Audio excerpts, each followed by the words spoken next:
Ringkesnya itu, introvert itu biasanya orangnya pendiam, suka menyendiri, nggak suka ngobrol ringan, nggak ada gunanya, dia males. Ngomong cuaca, hujan ya, dingin ya, nggak penting. Ngapain ngomong nggak ada gunanya, ya semua sudah tahu sekarang musim hujan. Jadi nggak suka basa-basi.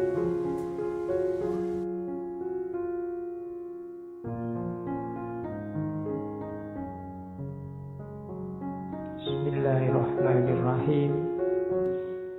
Diri kita, bagian mental, bagian kepribadian itu isinya sebenarnya dua. Ada yang kita sadari, ada yang tidak kita sadari. Ini inspirasinya pasti dari Freud. Cuma nanti kalau Freud itu dua itu levelnya. Tapi kalau di Jung yang tidak disadari itu ada dua, sehingga jadinya terus tiga. Yang kita sadari itu ego, yang tidak disadari ada dua. Yang pertama personal unconsciousness, ketidaksadaran personal. Ada kolektif unconsciousness-nya hilang itu. Ketidaksadaran kolektif. Nanti kita lihat. Dan ketidaksadaran kolektif itu isinya 4. Archetype, anima atau animus, shadow, dan self. Yuk nanti kita bahas satu-satu. Jadi ternyata kalau di Freud kan ada bawah sadar namanya id. Itu personal. Tapi katanya Jung kurang ke dalam. Masuk lagi lebih dalam ada kolektif unconsciousness. Ketidaksadaran kolektif. Yang ini sifatnya diwariskan oleh nenek moyang. Yang juga membentuk kepribadian kita. Ya nanti kita lihat pelan-pelan. Jangan kesusu. Kalau bahasanya anak sekarang dilemesin aja, jangan kaku-kaku. Kamu nggak usah mencureng mikir serius, nanti malah nggak masuk. Ya, kamu harus santai, terbuka, nanti bisa masuk. Oke, kita lihat ya. Ego. Ego ini jiwa sadar. Kalau ini kalian hari ini sekarang duduk baca buku, nulis, minum, itu kan dilakukan dengan sadar. Persepsi, ingatan-ingatan, pikiran-pikiran itu kan sadar. Lo sekarang sudah 8:30 itu kan sadar. Ini ego, kelihatan di luar, ngontrolnya gampang. Kamu mau apa? Ingin mikir apa kan gampang. Ego ini penting karena dari ego lah kita membangun identitas dan kontinuitas.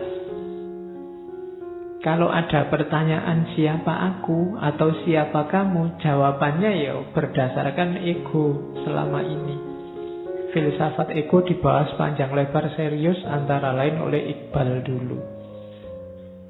Jadi dengan ego ini kan kamu identifikasi, oh saya di sini mahasiswa Pak, saya di Jogja ini belajar. Kalau di kampus saya mahasiswa, kalau di rumah saya anak, kalau di mall saya konsumen, kalau di ini kan ego. Kamu membangun identitasmu berdasarkan kesadaranmu.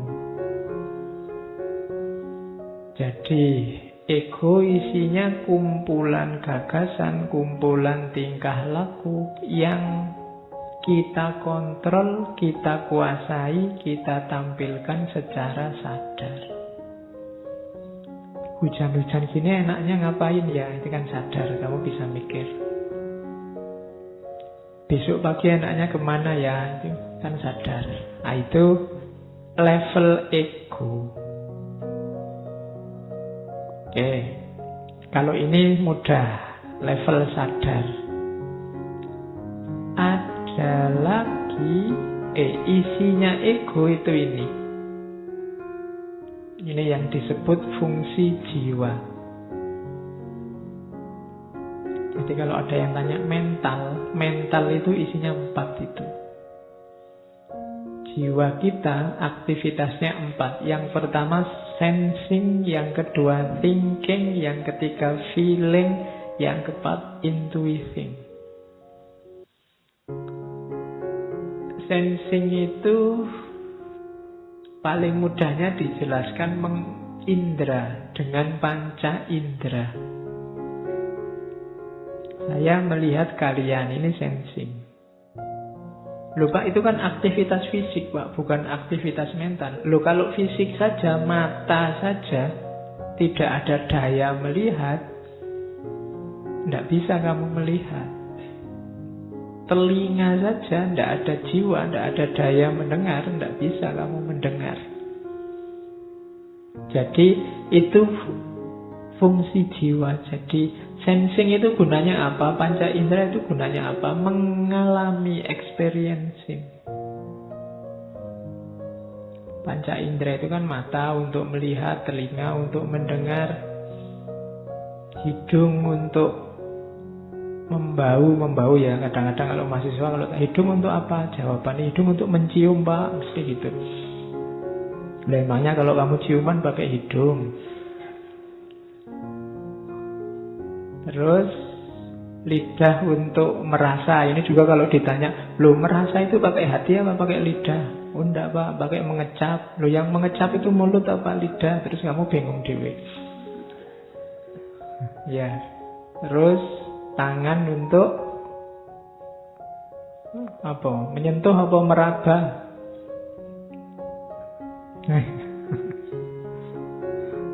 Nanti kalau tak tanya lagi, yang menyentuh dan meraba itu tangan apa kulit? Bingung. Nah, ternyata level itu aja kita masih bingung. Itu panca indera paling simple. Gunanya apa? Mengalami, experiencing.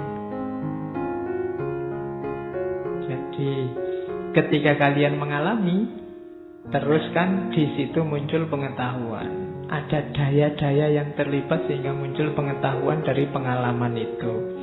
Itu yang pertama, sensing. Yang kedua, thinking.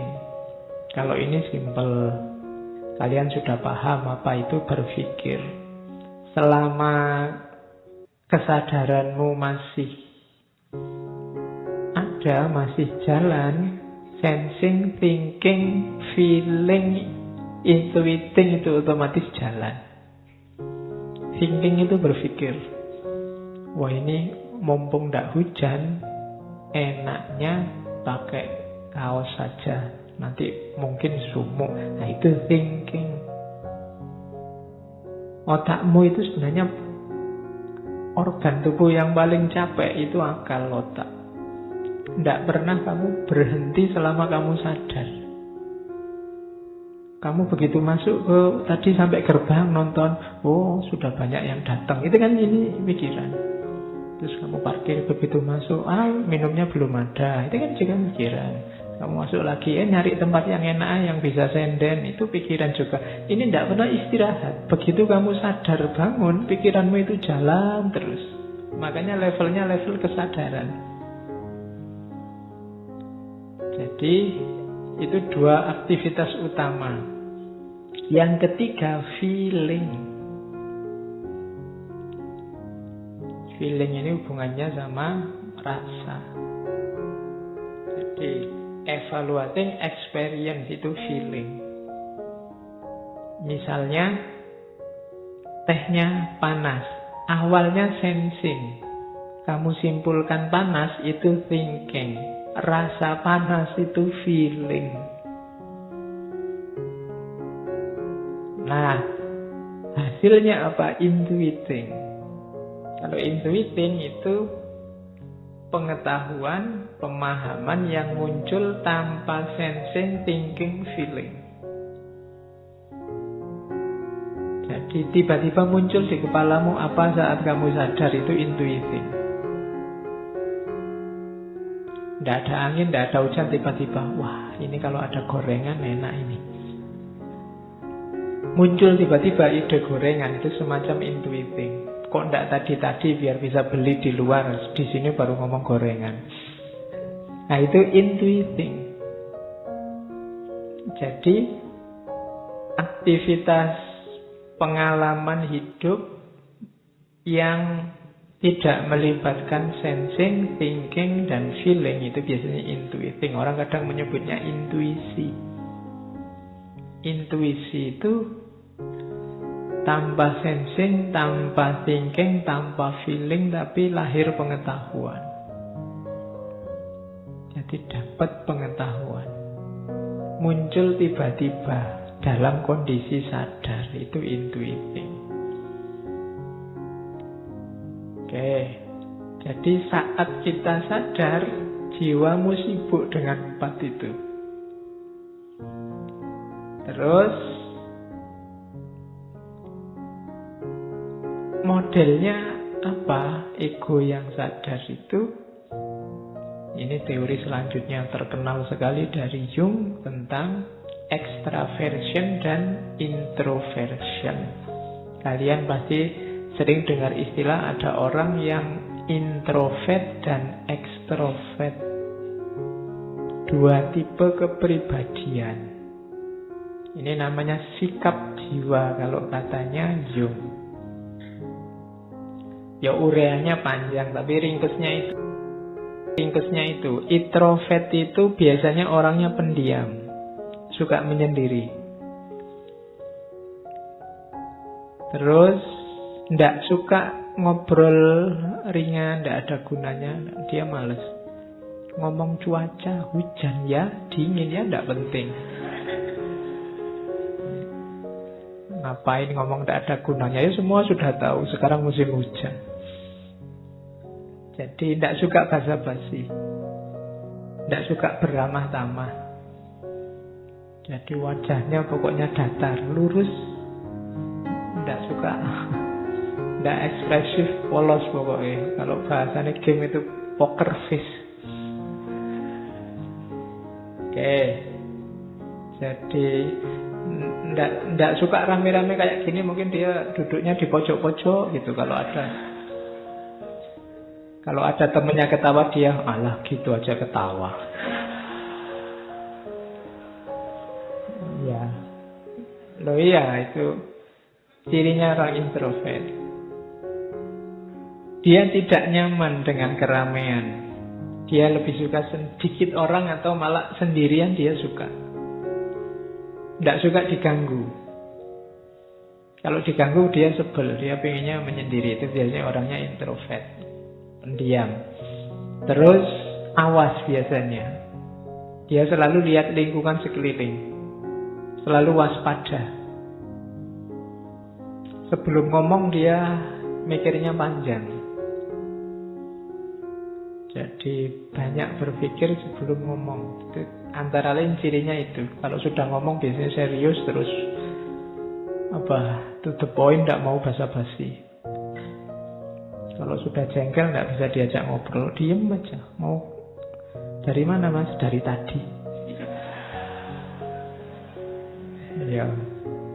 Itu sebenarnya kalau ada orang jawab kayak gitu, maksudnya apa? Sudahlah kamu tidak usah tanya-tanya, minggirlah. Jadi bukan urusan dia ingin ngelucu, ya memang kamu minggir, jangan deket-deket. Males aku jawab pertanyaanmu, kan gitu. Jangan ganggu. Kok jalan saja mas? Ya emangnya ngerangkak misalnya. Ya, pokoknya jawabnya apa enak ngono. Dia pinginnya sendiri. Itu orangnya kecenderungannya introvert. Yo ilustrasinya begitu, tapi maksudnya pendiam, tidak suka keramaian. Jadi ya kalian bisa meraba dirimu, lebih suka banyak teman atau lebih suka sendiri. Kalau lebih suka sendiri, ya nanti kecenderungannya mungkin introvert. Ada kebalikannya ekstrovert. Kalau ekstrovert ini suka rame, selalu antusias, semangat, wow, suka sosialisasi, berinteraksi, bergaul mudah. Kalau ngomong kadang tidak dipikir spontan. Yang penting rame. Kalau dia ada terus jadi rame, pandai mencairkan suasana. Terus suka caper. Ya, orang suka keramaian, suka bareng-bareng itu kan biar orang mendekat ke dia terus. Makanya dia suka cari perhatian. Karena dia menyukai popularitas. Biasanya kelihatan pede, sigap. Selalu dikelilingi banyak orang karena memang dia ingin bareng banyak orang. Ini biasanya orang ekstrovert. Jadi kepribadian yang keluar. Kalau introvert, kepribadian yang ke dalam. Jadi mungkin rame di dalam dirinya. Kalau ekstrovert itu rame dalam dirinya, dikeluarkan. Ya setiap orang sebenarnya punya kadar tertentu, cuma ada dominannya. Kalian kecenderungannya suka yang mana? Ekstrovert atau introvert, itu sikap jiwa. Ya tinggal kalian hitung dalam sehari-hari itu kalian lebih banyak dan lebih suka bergaul rame dengan orang apa menyendiri. Ya nanti kelihatan ya. Kalian juga begitu. Kalau lihat temanmu introvert atau ekstrovert, ya harap dimaklumi karena itu watak, sikap. Yang introvert dipaksa banyak omong susah. Kebaliknya yang ekstrovert kamu suruh diem lebih susah lagi. Dia pinginnya rame. Nanti ada apa-apa dikomentari, ada apa-apa rame. Itu ekstrovert. Kalau nonton sepak bola sama orang ekstrovert enak. Kalau sama orang introvert, diem dia, tidak bisa teriak-teriak. Ya, malah mungkin dia tidak suka bising, berisik. Tidak mungkin dia diajak nonton konser musik rock misalnya, tidak bisa dia. Ya, oke. Jadi itu tipe. Orang yang sadar tentang dirinya mungkin bisa nanti mengembangkan diri. Yo ini bukan harga mati. Bisa dibiasakan, bisa dilatih, itu nanti namanya pengembangan diri. Tapi punya karakter dasar introvert atau ekstrovert.